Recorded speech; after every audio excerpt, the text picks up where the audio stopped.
లౌక్యం లేని జ్యోతిష్కుడు. అక్బర్ దగ్గర మంత్రిగా ఉన్న బీర్బల్ చాలా తెలివిగలవాడు. ఒకరోజు అక్బర్కు తన పళ్ళు అన్నీ రాలిపోయినట్లుగా కల వచ్చింది. మరునాడు ఆస్థాన జ్యోతిష్కుడిని పిలిపించాడు. అతనికి తన కల గురించి చెప్పి ఫలితం చెప్పమన్నాడు. జ్యోతిష్కుడు తన గ్రంథాలు తిరగవేసి తమ కళ్ళ ముందే తమ బంధువులు తమ పరివారము చనిపోతారు అని చెప్పాడు.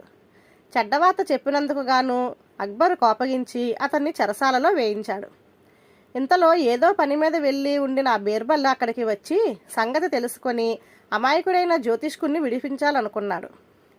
అక్బర్ దగ్గరికి వచ్చి, అయ్యా, మీ స్వప్న ఫలితం నేను మనవి చేసుకుంటాను అని వేళ్లు లెక్కించి ఆకాశం వైపు భూమి వైపు కాసేపు చూసి, అయ్యా, తమ బంధువులు తమ పరివారము కంటే తమరు ఎక్కువ ఆయుర్దాయం కలవారు అని విన్నవించుకున్నాడు.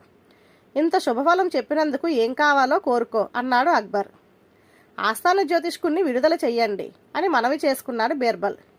విడుదలై వచ్చిన జ్యోతిష్కుడిని పక్కకు పిలిచి, జ్యోతిష్యం చెప్పాలంటే ఒక్క శాస్త్రజ్ఞానమే చాలదు, కొంత లౌక్యం కూడా కావాలి. లౌక్యం లేని జ్యోతిష్యం వృధా అని మందలించి పంపాడు బీర్బల్. ధన్యవాదాలు.